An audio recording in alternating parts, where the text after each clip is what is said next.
Well, hello, friends. Pastor Jimmy Ray Montgomery with you with a word from the Word for this week. This is the message for April the 18th, 2021. We are returning to the book of James that we've been preaching through for quite some time now. And today's message is entitled Avoid Adultery. Kind of makes sense, doesn't it? You know, kids have a very unique way of telling stories. Their heart's in it, but their mouths don't always spit out the right words. Here's a couple of my favorites. The first three books of the Bible are Genesis, Exodus, and Laxodus. Noah's wife was called Joan of Arc.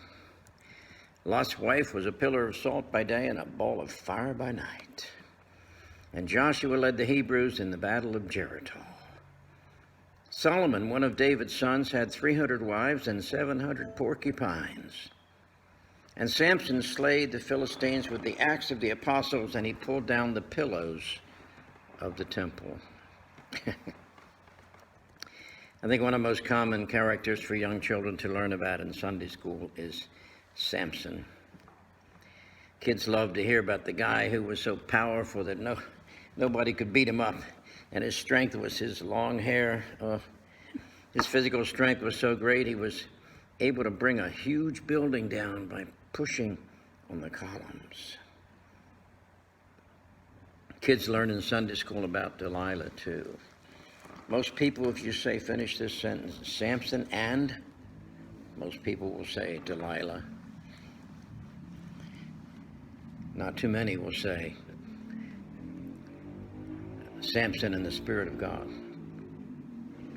But in Sunday school, they learn how Delilah tricked Samson into letting his hair be cut and how Samson lost his strength because of that. I remember as a kid thinking it sounded like magic. There was something about Samson's hair that was mysteriously giving him strength.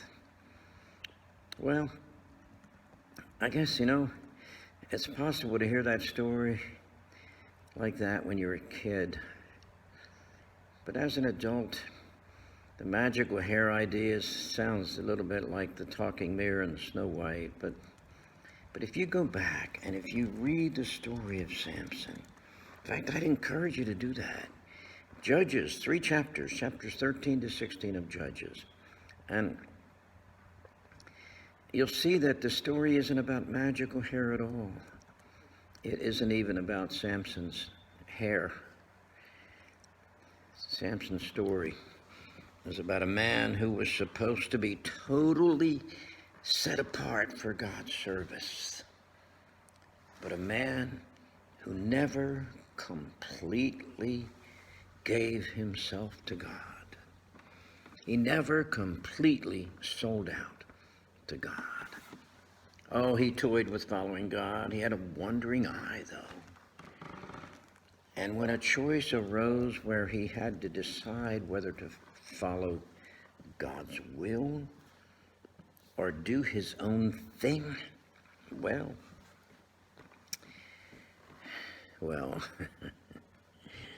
we first learn about Samson, about who Samson is supposed to be before he's even born. I'd like to read to you from Judges chapter 13, verses 2 to 5, and this is about the birth of Samson. A certain man of Zorah named Manoah, from the clan of the Danites, had a wife who was sterile and remained childless. The angel of the Lord appeared to her and said,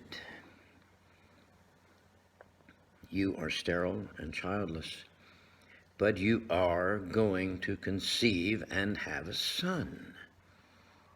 Now see to it that you drink no wine or other fermented drink, and that you do not eat anything unclean, because you will conceive and give birth to a son. No razor may be used on his head, because the boy is to be a Nazirite, set apart to God from birth. And he will begin the deliverance of Israel from the hands of the Philistines. Now, we learn a lot about Samson in those verses. A lot. But one of the main things you learn is about the lifestyle he was supposed to live.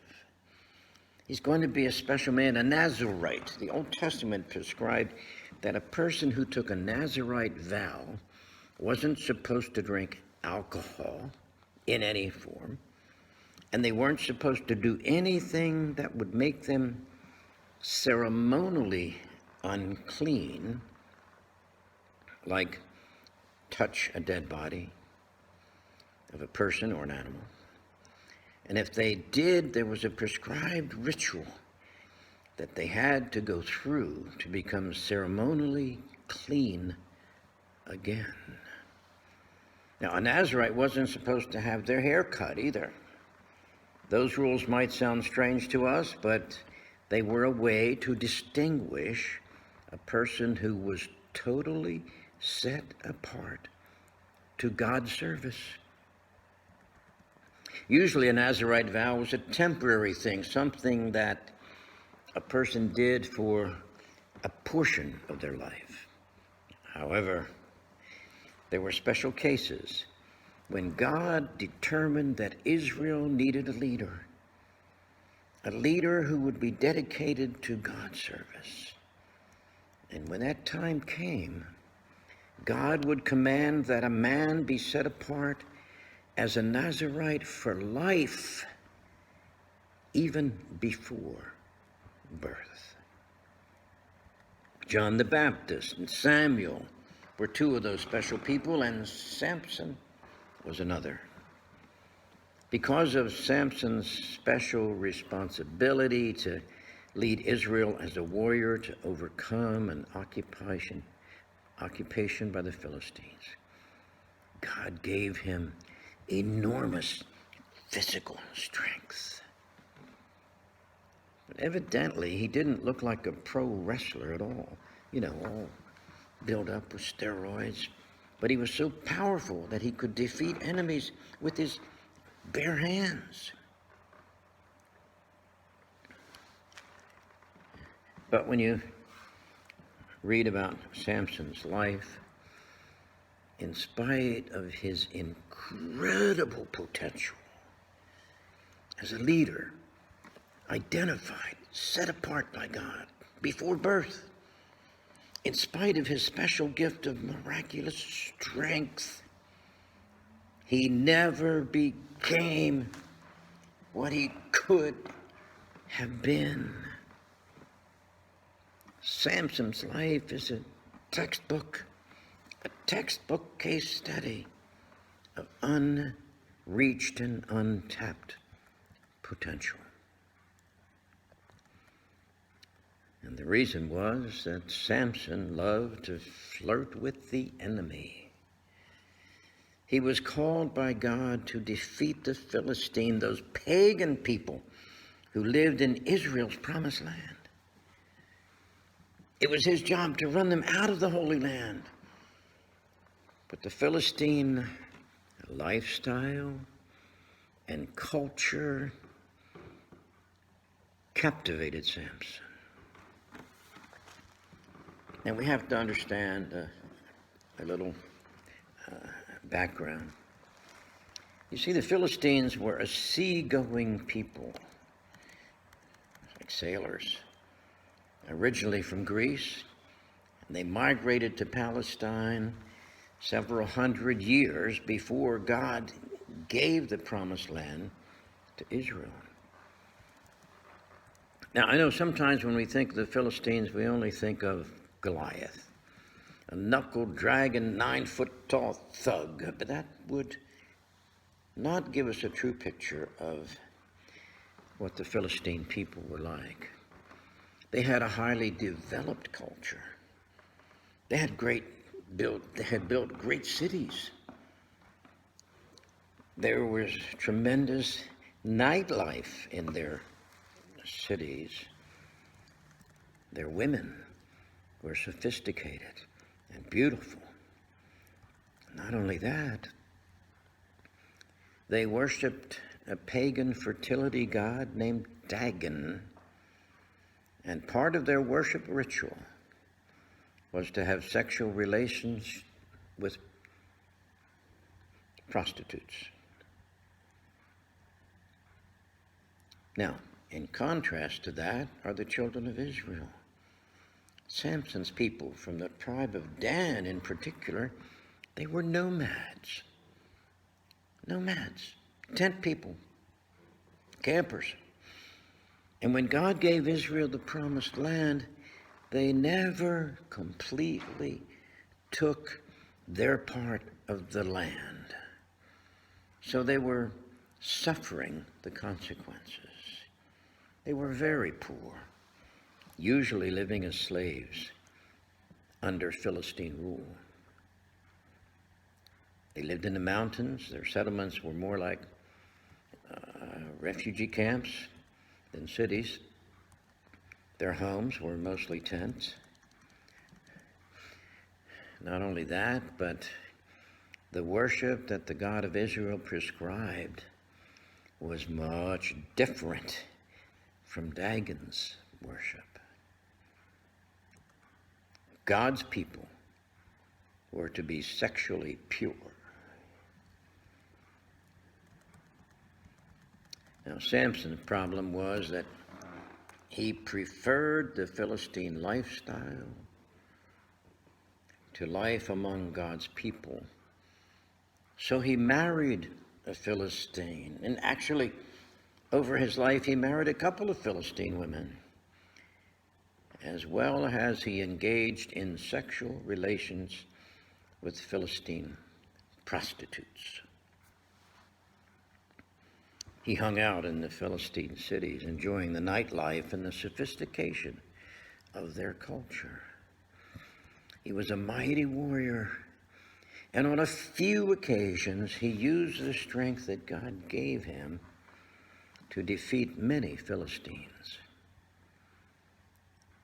But he never became everything that God had set him apart to be. Remember, he was to drive out the Philistine people. Remember, as a child, he was set apart as a Nazirite. No strong drink, no touching anything dead, no razor to his head. Well, Samson, over the course of his life, had drunk plenty and had killed so many people with his bare hands that they couldn't even keep count. But the one thing he had maintained was that his hair had never been cut. It was his last vestige of his obedience to the vow he was supposed to maintain before God. I would say he was a pretty weak man because he chose the easiest of the vows to keep. Oh, and the Philistines were well aware of Samson's power and position as a leader of Israel. So they offered to bribe his wife Delilah to find out how he was so powerful. So Delilah snuggled up next to him, and she did her best to get him to tell her. Samson was no dummy. He knew what she was after. When she snuggled up to him and said, "Samson," he told her that a freshly made rope could bind him, and then he told her if his hair was braided, he would become weak, and every time she would call in the Philistines to take over him, every time she learned that he had lied to her. I want to read to you from Judges 16. It's just an interesting account. Judges 16, just a couple of verses, verse 15. Then Delilah said to him, "How can you say I love you when you won't confide in me? This is the third time you've made a fool of me, and you haven't told me the secret of your strength." With such nagging, she prodded him day after day until he was tired to death. So he told her everything. No razor has ever been used on my head because I have been a Nazirite set apart to God since birth. If my head were shaved, my strength would leave me, and I would become as weak as any other man. Well, when Delilah saw that he had told her everything, she sent word to the rulers of the Philistines, "Come back once more. He's told me everything." So the rulers of the Philistines returned with the silver in their hands for her. Having put him to sleep on her lap, she called a man to shave off the 7 braids of his long hair, and so began to subdue him, and his strength left him. And then she called, "Samson, the Philistines are upon you." He awoke from his sleep and he thought, "I'll go out as before and shake myself free." But he did not know that the Lord had left him. Then the Philistines seized him, gouged out his eyes, took him down to Gaza, binding him with bronze shackles. They set him to grinding in the prison. What a tragic downfall. A tragic downfall for a person who had so much potential. A man set apart for God's service, empowered by God with the gifts to lead his people and defeat the Philistine. And he winds up treading grain like an animal in a prison of the Philistines.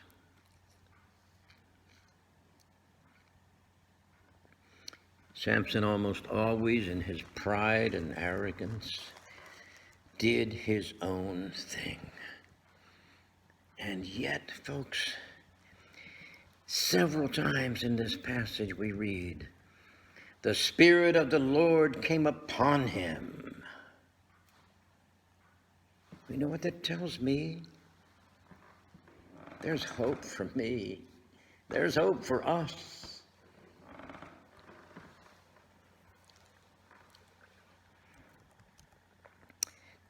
I told you the story about Samson because it so perfectly describes what James wants us to understand in our passage from his letter. According to James, the biggest problems that we face don't come from outside sources. It's not the world or the devil or other people that hold us back from living the kind of life that God wants for us. Petty conflict, unfulfilled hope, unfulfilled desires. James says they are the direct result of our unwillingness to submit completely to God. According to James, we become like Samson when we, in our pride, seek self-fulfillment over humble service. And when we do that, we wind up far from where God wants us to be. When we are self-consumed rather than God-consumed, when we are self-consumed rather than God-consumed, then we will never be everything God longs for us to be. And we will never achieve the potential that awaits us, that God has for us, that awaits us as children of God.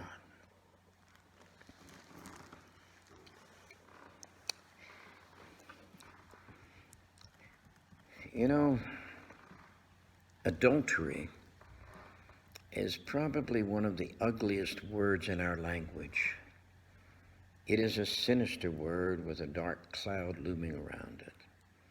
The word has such an evil connotation that our society has sugar-coated it by using other words in its place: an affair, a sexual liaison, a tryst.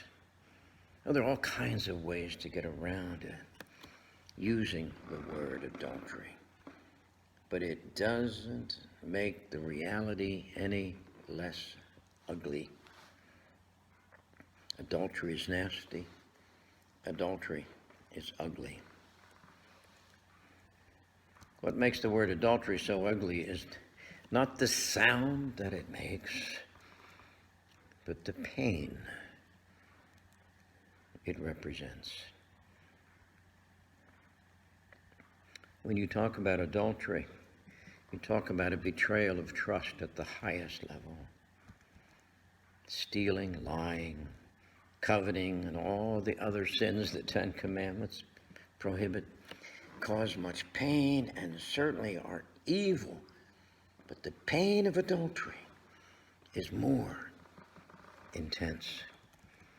It is the pain of someone who has placed themselves in a most vulnerable position, placed the most intimate portions of their life in the hands of another, only to have those precious things crushed by betrayal. James uses language in this reading that could be offensive. James points his finger at us and he cries out, "You adulterous people." I mean, he could have been a little more tactful. You adulterous people. Doesn't he know that we've all made the grand sacrifice by coming out on this balmy April morning to go to church? Surely he's forgotten that many of us have given our lives to Jesus. Perhaps he has failed to realize that we read our Bibles when there's time, and that we give an offering whenever we can afford to. If I didn't know better, I think James must be talking to someone else. But I do know better. You and I both know who he's talking to. And we know all too well why he is coming down so hard on us, you and me. It's because we all are adulterers, guilty of the most heinous of sins. You say, "Wait a minute, preacher, I've never committed adultery." We have taken the gestures of intimacy, the absolute faithfulness of one who loved us more than we can ever imagine, and we have treated them as if they were insignificant. We've allowed our eyes to wander from the passion that we once felt for God, and we have all too often been seduced into a relationship with the world that will only cause us grief and pain. How many times do we get into a conflict with somebody, and rather than forgive and reconcile, we nurture a grudge and avoid them altogether? How often do we let our minds wander? Oh, how often does my mind wander? How often do you let your mind wander? We fixate about things that we don't have, rather than being grateful and giving thanks for the abundant blessings that God has poured out on our lives. Oh, how frequently do we borrow, buy, and binge because our wants are more important to us than our obedience to the one who has called us to serve and to love and to be generous. James has a word for those of us who act like that. He calls us adulterers. I think we all have let our eyes wander. We all have been seduced into believing, like Samson, that we can do our own thing. We can live our lives as we please, and somehow God will lag along and bail us out when we get into a mess. Samson learned the hard way. The truth that James quotes in verse 6. James says this: God opposes the proud, but gives grace to the humble. You know, those words cut both ways. On the one hand, they're a warning to those who are proud. You don't want to be opposed by God, that's for sure. And on the other hand, they are a tremendous promise to the humble. God always gives grace to the humble who come to him, recognizing their failure and repenting of their pride. As the great old hymn of the church says, great is thy faithfulness, even for us adulterers. God is always faithful. Now, I have to tell you, I didn't tell you the whole story about Samson. There is an end to that story. Again, from Judges chapter 16, just a few verses, beginning with verse 22. But the hair on his head began to grow again after it had been shaved. Now the rulers of the Philistines assembled to offer a great sacrifice to Dagon, their god, and to celebrate, saying, our God has delivered Samson, our enemy, into our hands. But when the people saw him, they praised their God, saying, our God has delivered our enemy into our hands, the one who laid waste our land and multiplied our slain. And while they were in high spirits, they shouted, bring out Samson to entertain us. So they called Samson out of the prison, and he performed for them. And when they stood him among the pillars, Samson said to the servant who held his hand, put me where I can feel the pillars that support the temple, so I may lean against them. Now the temple was crowded with men and women. All of the rulers of the Philistines were there, and on the roof were about 3,000 men and women watching Samson perform. And then Samson prayed to the Lord. O sovereign Lord, remember me.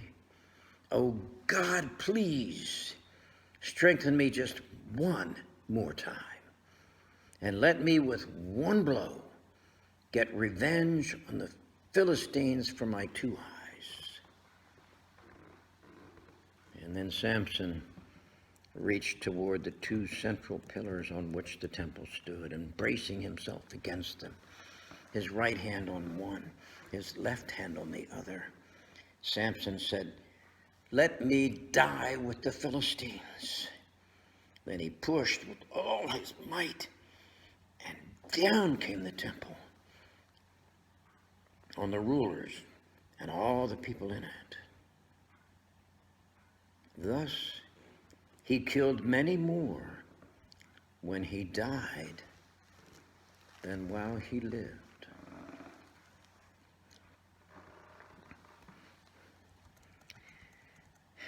You remember the passage I read earlier about Samson's purpose in life?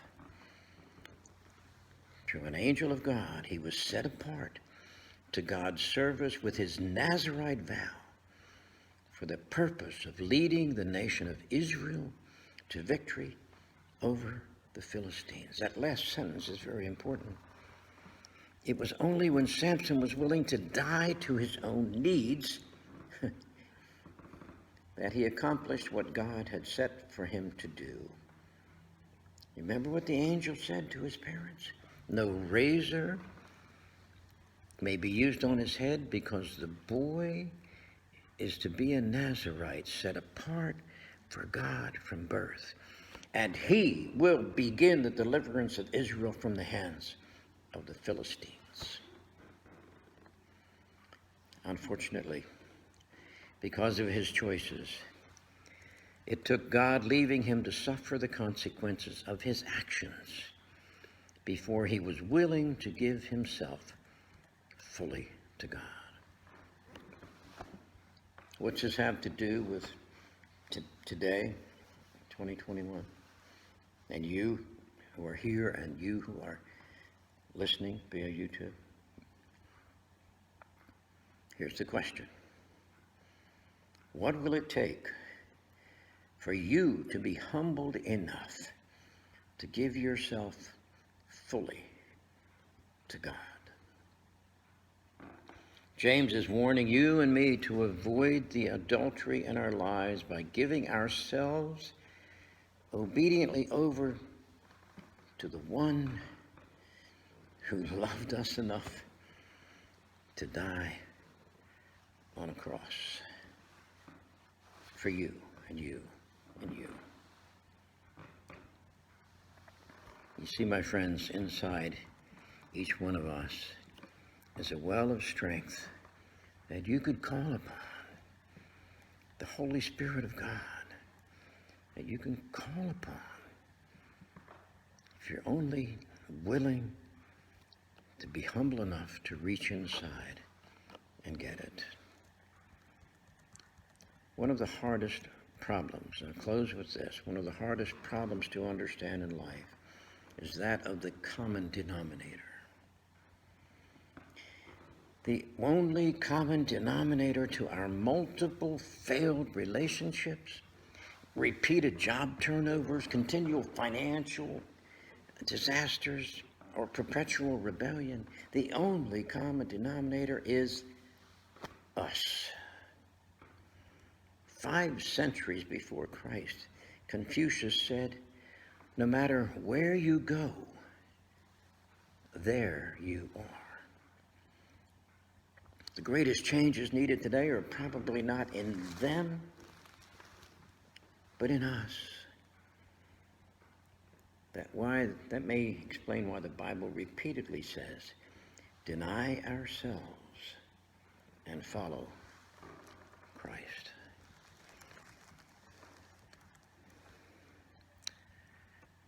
James' words in chapter 4 are both a challenge and a promise to anyone who will hear and obey them. I urge you, be humble and seek God.